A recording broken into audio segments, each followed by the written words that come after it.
हाँ, मैं इसका इंतजार कर रही हूँ। क्या तुम भी? हाय, मैं हूँ टोबी। और मैं जेमा, और हम अल्फा फिल्म सीरीज के होस्ट हैं। और आज हम यहाँ हैं आज अल्फा ट्रेनिंग के लिए, आपकी मदद करने के लिए कि आप सबसे बेहतरीन अल्फा चला सकें सभी के लिए जो आने वाले हैं। और इस ट्रेनिंग में हम देखने वाले हैं कि अल्फा कैसे काम करती है पर्दे के पीछे। खास करके हमारा फोकस होंगे छोटे ग्रुप्स। दूसरी ट्रेनिंग इस बारे में है कि अल्फा वीकेंड पर लोगों के लिए कैसे प्रार्थना करती है। पर इससे पहले कि हम इसमें जाएं, आप शायद सोच रहे होंगे कि अल्फा क्या है। खैर, अल्फा परस्पर विचारों के आदान प्रदान की श्रृंखला है जो मसीही विश्वास के आधार पर खोज करता है। ये जीवन के बड़े प्रश्नों के बारे में है, जैसे मैं यहाँ किस लिए हूँ, मेरे जीवन का क्या मकसद है। ज्यादातर लोग इस तरह के सवाल पूछते हैं अपने जीवन के किसी न किसी मुकाम पर। अल्फा किसी के लिए भी है, पर ये खासकर उन लोगों के लिए बनाई गई है जो खुद को मसीही नहीं कहते या नियमित रूप से चर्च नहीं जाते। और अल्फा चल रही है चर्चों में, घरों में, स्कूलों में, स्केट पार्क्स में, बोर्ड रूम से लेकर संसार के सबसे कठोर जेल खानों में। ये 169 देशों में चल रहा है और अब तक करीब 2 करोड़ 90 लाख लोग इसे कर चुके हैं। तो ये हमारे फिल्मिंग का पहला दिन है।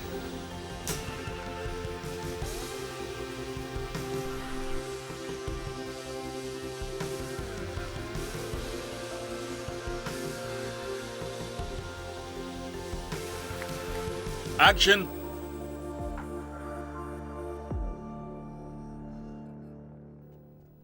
मैं हूं निकी गिम्बेल और मैं एचटीबी का पादरी हूं और मैं शामिल हो रहा हूं कई सालों से अल्फा के अग्रणीय कार्यों में।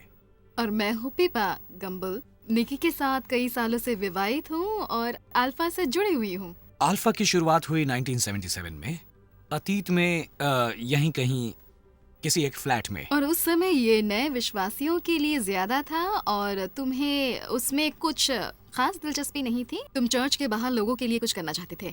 मुझे अल्फा का जिम्मा लेने को सैंडी ने कहा, जो उस समय यहाँ पादरी थे। अक्टूबर 1990 में मैंने हिचकिचाते हुए इसका कार्यभार संभाला। फिर जनवरी 1991 में मैंने एक ग्रुप बनाया जो पूरी तरह से चर्च के बाहर के लोगों से बना हुआ था और मैं ये महसूस करने लगा कि ये कोर्स उन लोगों के लिए इस्तेमाल किया जा सकता है और हम इसे कोर्स के रूप में विकसित करने लगे, उनके लिए जिनमें जीवन के अर्थ को ढूंढने की चाह है। हमने ऐसे लोगों को आते देखा जिनका कोई विश्वास नहीं था और उनके सफर को सच्चे मसीही विश्वास के मुकाम तक पहुंचाना। तो ये बहुत खुशी की बात है इन लोगों को आते देखना। और फिर ये सचमुच बढ़ने लगा। मेरा मतलब है ये हमारा 76वां छोटा समूह है। मैं बस इतना जानता हूं कि लोगों के जीवन बदल रहे हैं, उनमें रूपांतरण हो रहा है। इन छोटे समूहों में रूपांतर होगा अगले 10 सप्ताहों में। अल्फा की हर एक बात को हमने फैलाया जबानी प्रचार से। क्यों लोग यहाँ छोटे समूहों में आते हैं, ये पूरा वर्ड ऑफ माउथ द्वारा था। और एडवर्टाइजिंग से शायद हमें मदद मिलती। लोग कहते हैं हाँ मैं उस बारे में जानता हूँ, लेकिन क्योंकि मैंने देखा है, मेरे दोस्त के लिए ये कोर्स काम करता है। कल रात कोई हमारे स्मॉल ग्रुप में आया, उसने कहा ये उसने किसी से सुना था, वो उसका दूसरा सप्ताह था और उससे पहले वाले सप्ताह में उसका कोई दोस्त यहाँ आया था और वो अपने कजिन को साथ खींच लाया। और वो दरअसल इसलिए आया था क्योंकि पहले सप्ताह उसका कजिन आया था। इस तरह दोस्त दोस्तों को खींच लाते हैं। मैं अपने काम पर एक प्रार्थना गुट में शामिल हुई और एक साथी ने मुझसे पूछा, क्या तुम काम की जगह पर अल्फा का आयोजन करने में दिलचस्पी रखती हो? तो मैंने कहा ठीक है। वैसे मैं कभी किसी अल्फा में नहीं गई हूँ। बहुत सारे छोटे सदस्य मदद करने आए, उनमें से एक था निक। मैंने अपनी माँ को आने को कहा, मैंने प्रार्थना की कि वो आए, फिर वो आई और वो बहुत बदल गई, जो मैं हमेशा से चाहती थी। देखा जाए तो जहाँ पर वो थी और जहाँ वो अब है, एक बड़ा ही बदलाव सा है। मैंने अपने कजन को इनवाइट किया। पहली बार तो उसने मना कर दिया। उसने कहा ओ ये सब धार्मिक चीजें मेरे लिए बिल्कुल नहीं है। पर फिर हमने साथ में प्रार्थना की। मैं और मेरी माँ ने साथ में उसके लिए प्रार्थना की और अगले हफ्ते किसी तरह से उसने आने का निर्णय ले लिया और हम बहुत उत्साहित थे। उसने यीशु को अपनाया उस रात। हाँ, अब तो ये था कि हम इससे पीछा नहीं छुड़ा सकते हैं जैसे वो हमेशा वहाँ है। हाँ, ये तो एक अनोखी कहानी है कि नहीं? हाँ, फिर हमने अपने ग्रैंडफादर को इनवाइट किया, जो सच में यीशु को। बाद में मैंने उन्हें एक रीयूनियन के लिए इनवाइट किया, एक अल्फा रीयूनियन सभा, और उन्हें बताया कि मैं कुछ बताने वाली थी, क्या आप मुझे आकर देख सकते हैं? उन्होंने कहा ठीक है, मैं आता हूँ। पर जब वो आए उन्हें बहुत अच्छा लगा, उन्हें वातावरण अच्छा लगा, उन्हें लोग अच्छे लगे, उनके ऊपर कोई जोर नहीं डाला गया। उन्होंने कहा ठीक है, मैं आता हूँ। और फिर जब मैंने उन्हें अल्फा के अगले सीजन के लिए इनवाइट किया तो वो आए और मुझे लगता है उनके लिए एक अनोखा अनुभव था। बाद में वो अल्फा में जाने से रुक नहीं पाते थे और दूसरों के साथ खुशखबरी बांटने से भी। अगली बार वो एक सहायक के रूप में आए और उससे अगली बार वो नेतृत्व करने लगे। 2 बार उन्होंने अल्फा का नेतृत्व किया। फिर उन्होंने आयोजन किया अल्फा का मेरी माँ के साथ एक स्थानीय चर्च में। मुझे लगता है ये सबसे बढ़िया चीज है मेरे अनुभव के लिए, और सबसे बढ़िया जो मैंने किया है। मसीह को स्वीकारा है तो मुझे कैसे पता चलता? मेरे बचपन में मेरे हीरो हुआ करते थे बिली ग्रैम। वो निसंदेह 20वीं सदी के सबसे बढ़िया प्रवक्ता हैं जो यीशु के विषय में सुसमाचार सुनाते हैं।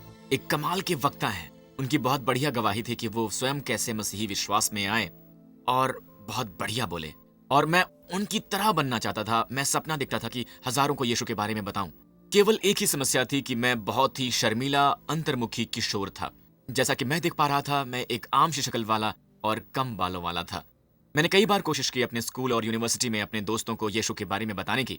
मैंने एक बार सड़क प्रचार करने की भी कोशिश की, लेकिन इनमें से कोई भी कारगर साबित नहीं हुआ। फिर मैंने एक पाठ पढ़ा यूहन्ना के सुसमाचार की शुरुआत में, जहां अंद्रियास का सामना होता है यीशु से, और फिर वो अपने भाई को बुलाता है शिमोन पतरस को कि आए और वो यीशु से मिले। पतरस फिर बना सबसे महान प्रचारकों में से एक शुरुआती कलीसियाओं में, और पेंतुकुस्त के दिन उसने हजारों को प्रचार किया। और यहाँ तक कि बिली ग्रैम को भी यीशु के बारे में सुनाने को बुलाया था एक आदमी ने, नाम था एल्बर्ट मैकमेकिन। तो मैंने सोचा कि मैं भी कर सकता हूँ। और फिर मैंने सुना कि मेरे चर्च में अल्फा शुरू हो रहा है। तो मैंने एक स्कूल के दोस्त को बुलाया, और फिर वो अपनी गर्लफ्रेंड को लाया, अपनी माँ को और एक दूसरे दोस्त को भी। उन्हें ये पसंद आया। उनमें से हर एक का यीशु से सामना हुआ। मैंने बस इतना ही किया कि कहा, आओ और देखो, आओ और अल्फा ट्राई करो। तो हम सब प्रेरित पतरस या बिली ग्रैम तो नहीं हो सकते, पर हम सब एंड्रियास या एल्बर्ट मैकमेकिन तो हो ही सकते हैं। हम सब अपने दोस्तों को बुला सकते हैं कि आएं और वो देखें। हाँ, और मैं भी स्वभाव से कोई प्रचारक नहीं हूँ। मेरे पास सचमुच सभी जवाब नहीं है, पर मैं लोगों को आने का न्योता दे सकती हूँ कि वो आए और सुने। यही अल्फा का मकसद है, क्योंकि अल्फा मुख्यतः है आओ और देखो। ये आपके लिए बनाया गया है कि आप अपने दोस्तों को लेकर आएं, और आपके लिए अभी देर नहीं हुई है। मेरा नाम यूगो मोनिया है। मैं एक पूर्व रग्बी खिलाड़ी हूँ। मैं लंदन के हार्लेक्विंस नाम की टीम के लिए खेला करता था। मैंने इंग्लैंड के लिए ब्रिटिश और आयरिश लायंस में खेला है। मैं अब एक कमेंटेटर हूँ। तो रग्बी खेलते हुए मैं उसके बारे में बात करता हूँ, जो बहुत अच्छा है। चाहे वो मिलना जुलना, नए दोस्त बनाना, नई नौकरी पर जाना, एक प्रोफेशनल रग्बी खिलाड़ी बनना। शायद मुझे लगा कि मैं चर्च जाने के लिए कुछ ज्यादा ही अच्छा था। मेरे जीवन में ये जरूरी नहीं था, बस उसे पीछे छोड़ दिया क्योंकि मेरी यही चाहत थी, जिससे परमेश्वर की जगह दूसरी चीजों ने ले ली, और अब बस मेरे लिए वही बच गया था। फिर रग्बी में शामिल होकर कुछ बदल गया। ये मेरे लिए एक केंद्र बिंदु बन गया जब मैं अपने पैरों पर खड़ा होने लगा।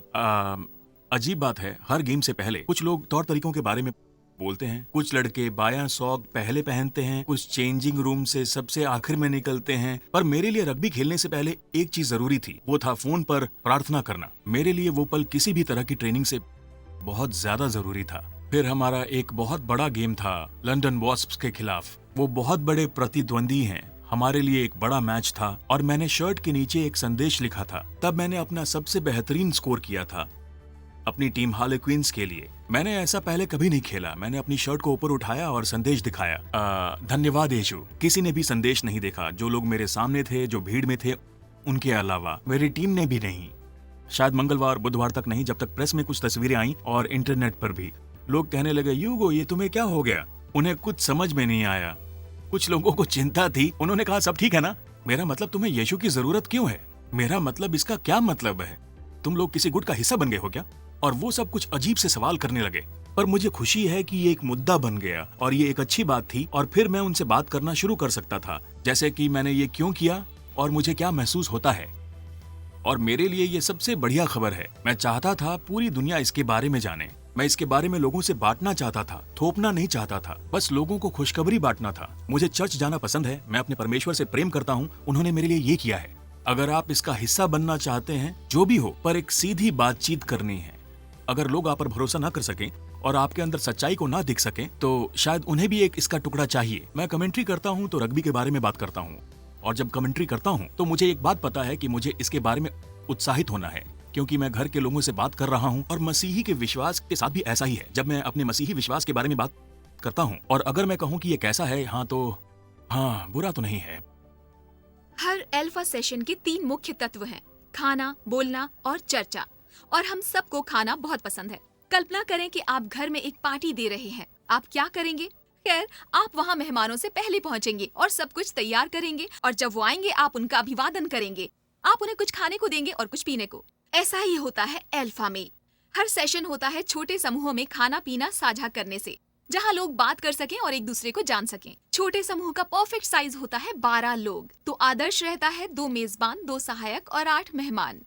तो जब मेहमान आए तो उनका स्वागत करें, उन्हें सहज महसूस करवाएं और उन्हें एक दूसरे से परिचित करवाएं और बातचीत का दौर चलाएं, पर इसे हल्का फुल्का और मजेदार बनाए रखें। इस मौके पर भारी और गहरे विषयों पर बात करने से बचें, जैसे राजनीति या धर्म। और खाने के बाद कोई सबका स्वागत करेगा और फिर अल्फा का थोड़ा सा परिचय कराएगा। शायद थोड़ा सा भक्ति का समय भी हो, 1 या 2 गीत। शायद पहले सेशन में ये थोड़ा अटपटा लगे, तो बेहतर होगा ये बताना कि मेहमानों को शामिल होने की जरूरत नहीं है। पर असल में अजीब बात है कि कैसे अल्फा के अंत में बहुत से लोग ये कहते हैं कि उन्होंने सचमुच इसका आनंद लिया। हर अल्फा सेशन में मसीही विश्वास के बारे में छोटा सा भाषण होता है, और भाषण के बाद स्वाभाविक प्रतिक्रिया शुरू हो जाती है। हर उस बात पर होती है जो पहले हुआ। पर अगर कोई इस सेशन को मिस कर देता है तो वो हमेशा ऑनलाइन इसे मिल सकता है। अल्फा की सबसे बढ़िया बात यह होती है कि मटेरियल वही रहता है, चाहे आप संसार में कहीं भी जाएं। और सेशन का अंतिम हिस्सा है चर्चा, और ये अल्फा का सबसे महत्वपूर्ण भाग है। छोटे समूहों में लोगों को ठीक वही कहने को मिलता है जो वे सोचते हैं।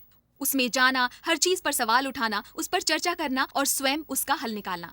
अगर आप इसे आसान बनाते हैं तो मजा आता है। तो अल्फा स्मॉल ग्रुप कैसे काम करता है? खैर, ये करने के तकरीबन 3 तरीके हैं। पहला है प्रेम।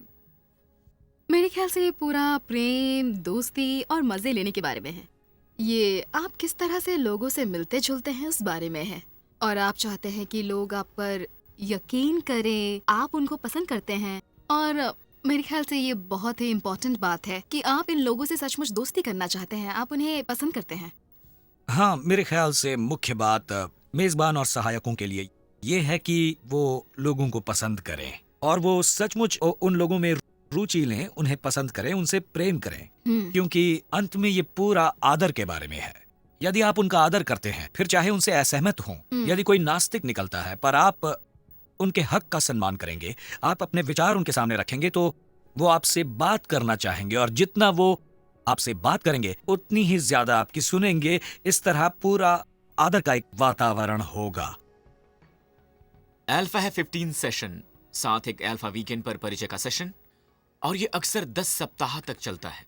ये चौंकाने वाला है कि क्या हो सकता है 10 सप्ताहों में एक ही ग्रुप में लोगों का समूह जिनमें आपस में कुछ भी एक सा नहीं था पहले सप्ताह, 10वें सप्ताह तक एक बहुत ही अच्छे दोस्त बन जाते हैं।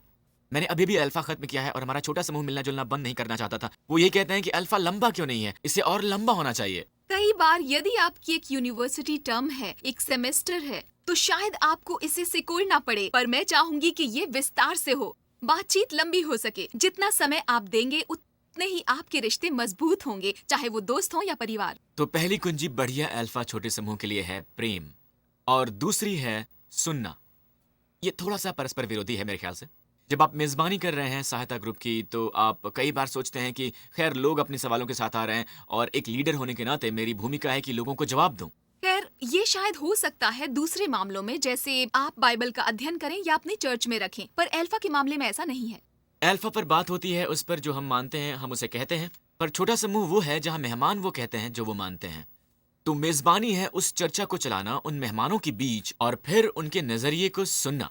अब कल्पना करें एक पल के लिए कि ये बॉल दर्शाता है छोटे समूह में बातचीत को, और जॉन उस छोटे समूह का मेजबान है। ये चर्चा है जॉन और डैन के बीच, जो उनके लिए तो कमाल की है, लेकिन ये ग्रुप में बाकी सबके लिए बोरिंग है, क्योंकि वो बस देख रहे हैं, वो भाग नहीं ले रहे हैं। अल्फा का छोटा समूह इस तरह काम नहीं करता। ये एक तरीका है जिस तरह आप कर सकते हैं, जॉन से डैन और वापस, फिर जॉन से जूलिया और वापस। अब ये बेहतर है, पर ये अभी भी जॉन के गिर्द ही घूम रही है। इस तरह अल्फा का छोटा समूह काम नहीं करता। इसके बजाय बातचीत कुछ इस तरह लगनी चाहिए। जॉन शुरू करता है बातचीत एक प्रश्न के साथ, फिर मेहमान आपस में इस पर चर्चा करते हैं। कहीं कहीं जॉन को शायद बीच में आने की जरूरत पड़े और बातचीत को जारी रखने में मदद करनी पड़े, पर बेहतर है वो सुने, उत्साहित करे और कहे बहुत थोड़ा। ध्यान रखे कि हर कोई इसमें शामिल है। छोटा समूह बर्बाद हो सकता है दो बातों से। एक है मेजबान और सहायक ज्यादा बोलते हुए बजाय मेहमानों को बोलने के लिए उत्साहित करने के। दूसरा है एक ही मेहमान को चर्चा पर छा जाने देना। अगर ऐसा होता है तो पहले सेशन में उनसे चर्चा के बाद बात करने की कोशिश करें, उनके योगदानों के लिए उनका धन्यवाद करें और फिर उनसे पूछें कि शायद अगली बार वो आपकी मदद कर सकें ग्रुप की मेजबानी में मदद करके।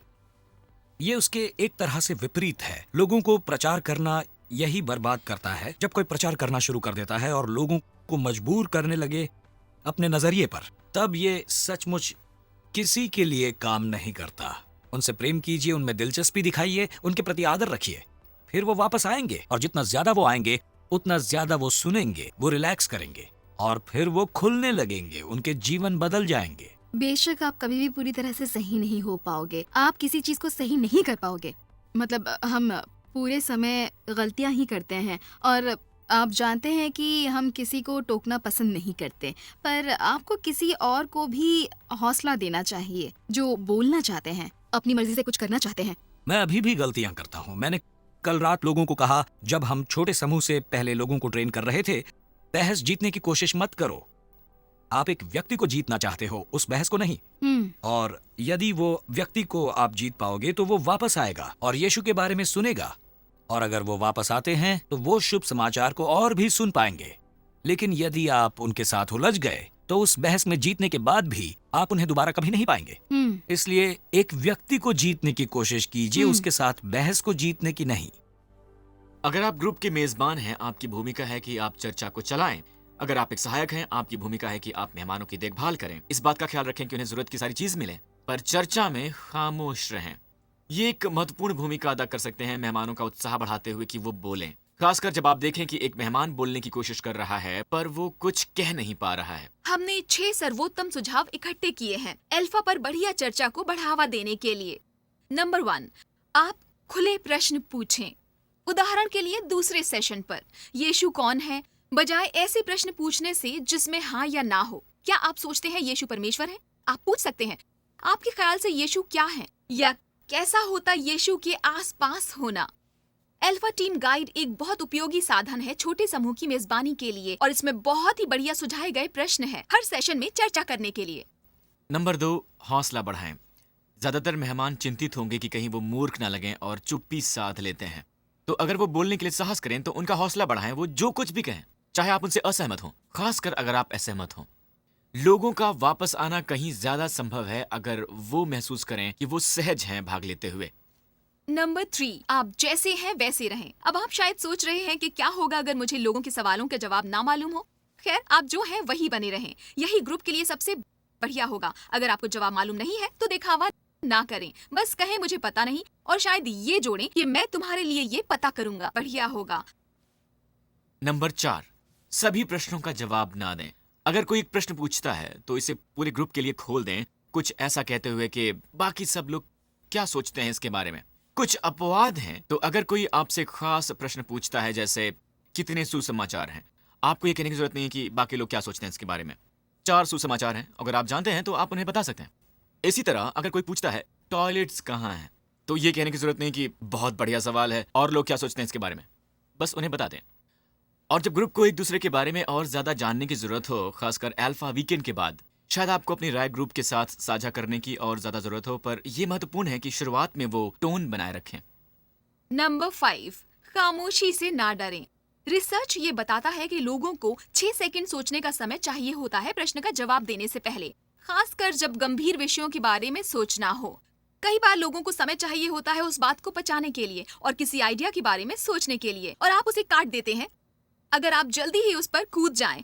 अब जाहिर है कि खामोशी जल्दी ही बहुत असहज हो जाती है, तो उस मुकाम पर शायद आप प्रश्न को रिफ्रेश करना चाहें, जो है 6ठा पॉइंट। लोग प्रश्नों को अलग अलग तरीकों से तोलते हैं। कुछ लोग बहुत ही एनालिटिकल होते हैं, कुछ कहीं ज्यादा प्रेरक और पारदर्शी। उदाहरण के लिए, कुछ लोग ये प्रश्न बहुत पसंद करेंगे कि क्षमा के क्या मायने हैं, जबकि दूसरे कहीं ज्यादा अच्छी प्रतिक्रिया देंगे। क्या आपको कभी किसी को क्षमा करना पड़ा? तो हम लोगों से प्रेम करते हैं, हम सुनते हैं जो उन्हें कहना है, और फिर तीसरी बात जो हम करते हैं, हंसते हैं। अल्फा को होना चाहिए लो की, रिलैक्स्ड, मजा। तो बहुत गंभीर होने से बचें, क्योंकि गंभीरता पवित्र आत्मा का फल नहीं है। उदाहरण के लिए पहला सेशन लें, चर्चा में पढ़ने से पहले अच्छा होता है कि माहौल हल्का बनाने के लिए कुछ गेम्स खेलें ताकि एक दूसरे के नाम से आप परिचित हो सकें। तो आप ये ट्राई कर सकते हैं, हर व्यक्ति को कहें कि किसी पॉजिटिव एडजेक्टिव को सोचें जो उनके प्रथम नाम के पहले अक्षर से शुरू होता है। तो शायद मैं कहूंगा ट्रेमेंडस टोबी। और मैं हो सकती हूँ जेनरस जेमा। शुरुआत अपने बाईं ओर बैठे व्यक्ति से करते हुए उनसे कहें कि आपका नाम क्या है। उदाहरण के लिए इंटरेस्टिंग इजाबेल। हर व्यक्ति को फिर अपने पहले के व्यक्ति का परिचय देना होगा इससे पहले कि वो अपना नाम कहें। और जाहिर है कि आप नहीं चाहेंगे कि कोई भी अनकंफर्टेबल फील करे, इसीलिए आप उनकी मदद करें अगर वो नामों के चक्कर में उलझ गए हैं। इसके लिए ध्यान दें कि आप आखिर में ही शुरू करें। एक बार आपने आइस ब्रेकर की भूमिका अदा कर ली है, फिर प्रश्न पूछें कैसे और क्यों आप आखिर में अल्फा में आए। ये सुनना बहुत शानदार होता है कि लोग क्यों आए हैं, और इससे आपको ये अंदाजा लगाने में भी मदद मिलती है कि लोग यहाँ आकर खुश हैं या नहीं। और शायद आप उस व्यक्ति से शुरुआत करना चाहें जो वहां आने पर सबसे कम खुश लगता है। इससे हर एक को इस बारे में ईमानदार होने की अनुमति मिलेगी कि वो वहां क्यों है। और फिर आप ये प्रश्न पूछें, अगर ये हुआ कि आखिरकार एक परमेश्वर है और आप उससे एक प्रश्न पूछ सकते हैं तो वो क्या होगा। इस प्रश्न की रचना सचमुच महत्वपूर्ण है। हम किसी भी चीज का अंदाजा नहीं लगाना चाहते कि परमेश्वर का अस्तित्व है। उदाहरण के लिए ये कि एक पुरुष है, तो हम कहते हैं कि अगर ऐसा हुआ तो आखिरकार एक परमेश्वर है। और आप एक प्रश्न पूछ सकते हैं तो वो क्या होगा। उस ग्रुप के लिए खुला छोड़ दें और याद रखें आपको उत्साहित करना है। आप सुझाव दे सकते हैं कि सहायकों में से एक प्रश्न लिखें ताकि लोग जान सकें। अंतिम बात कि आप उन्हें प्रार्थना करने के लिए कहें। पीट ग्रेग जो 24/7 के संस्थापक हैं, सचमुच कुछ बहुत मददगार सुझाव देते हैं कि आप कैसे प्रार्थना करें। ये आपका जन्मदिन है, आप 7 साल के हुए हैं और आपको वो उपहार मिलता है जिसकी आप आशा कर रहे थे। क्या आपको याद है कैसा महसूस हुआ था? आप उसे खोलते हैं और आप पाते हैं कि इसके अंदर बैटरीज नहीं है। ये बेकार है। इतनी क्षमता जो शक्तिहीन कर दी गई। अब अल्फा बहुत ही एक्साइटिंग है, ये कमाल का है, ये जीवन बदलने वाला है। लेकिन तब जब इसे प्रार्थना की शक्ति मिले, ये तब होता है जब हम प्रार्थना करते हैं और परमेश्वर का सामर्थ्य अल्फा द्वारा दिखता है। वो जीवन बदल देता है, चमत्कार होते हैं, मेहमानों का यीशु से सामना होता है, चीजें होती हैं जो हम मानवीय तरीके से नहीं कर सकते थे। कल्पना करें किसी के लिए कमाल की पार्टी देना, मजेदार खाना, अच्छा स्थान, बढ़िया म्यूजिक, बहुत सारे दोस्त, और आप उन सब प्रयासों से गुजरते हैं और फिर शर्मिंदगी होती है क्योंकि आप भूल गए सबसे सम्मानित मेहमान को बुलाना। ये तब होता है जब हम यीशु को अल्फा में बुलाते हैं। हम पाते हैं कि वो और भी अधिक उत्सुक हैं उस दरवाजे से अंदर आने के लिए और उन लोगों तक पहुंचने के लिए। हम प्रार्थना करते हैं और मेहमान स्वयं के लिए पवित्र आत्मा पाते हैं और अन्य चंगे हो जाते हैं। कुछ परमेश्वर को बोलता हुआ सुनते हैं या उन्हें सफलता मिलती है अपने जीवन में। मेहमान पाते हैं कि यीशु सच है और परमेश्वर का राज्य सामर्थ्य का मामला है, न कि बस शब्द। चलो बस प्रार्थना की शक्ति को मुक्त करें कि अल्फा के जरिए वो जीवन को बदल दे।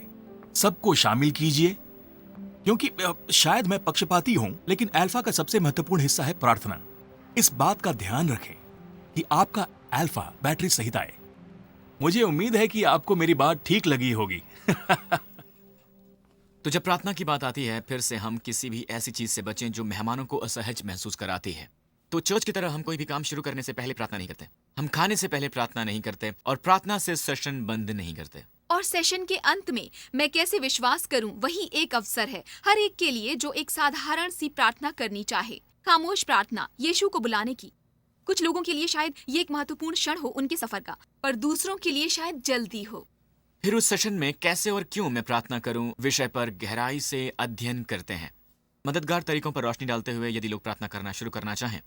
और छोटे समूह के अंत में मेजबान शायद समाप्त करना चाहे एक छोटी सी सरल सी धन्यवाद की प्रार्थना से, पर उससे और ज्यादा कुछ नहीं। किसी मुकाम पर शायद आप सामूहिक प्रार्थना का सुझाव देना चाहें। आप पूछ सकते हैं कि क्या कोई किसी बारे में प्रार्थना करना चाहेगा, और फिर मेहमानों को अवसर दें कि वो ऊंची आवाज में प्रार्थना कर सकें। कुछ ग्रुप्स शायद इस मुकाम पर दूसरों से पहले पहुंच जाएं, पर यह महत्वपूर्ण है कि हर ग्रुप को प्रार्थना करने का अवसर मिल सके। सेशन से पहले क्या परमेश्वर आज भी चंगा करते हैं? हमें हर किसी को अवसर देना चाहिए प्रार्थना करने का और चंगाई के लिए प्रार्थना करवाने का, पर शुरुआत के सेशन में कोई जल्दी नहीं। तो लोगों से प्रेम करो, उनकी सुनो, मजा करो, और बाकी सब परमेश्वर पर छोड़ दो। आप शायद इसे देख रहे हो और फिर भी आपके पास लाखों प्रश्न हो। खैर, अच्छी खबर ये है कि ढेर सारी अच्छी ट्रेनिंग उपलब्ध है। आप किसी भी चीज तक पहुंच सकते हैं जो आपको चाहिए। इंटरनेट पर डाउनलोड मटेरियल फ्री है alpha.org साइट पर। अल्फा मेहनत का काम हो सकता है, कई बार निराशाजनक भी हो सकता है क्योंकि लोग वापस नहीं आते। पर पता है, ये बहुत ही एक्साइटिंग और बहुत ही फलदायी चीज है जिसमें मैं आज तक इन्वॉल्व रहा हूँ। आप बढ़िया दोस्त बनाएंगे, आप अवसर पाएंगे परमेश्वर को काम करते हुए देखने का, लोगों के जीवन बदलते हुए। ये एक सर्वोत्तम निवेश है जो आप अपने जीवन में करेंगे। हम जल्दी ही आपसे मिलेंगे अगली टीम ट्रेनिंग में, जो है अल्फा वीकेंड।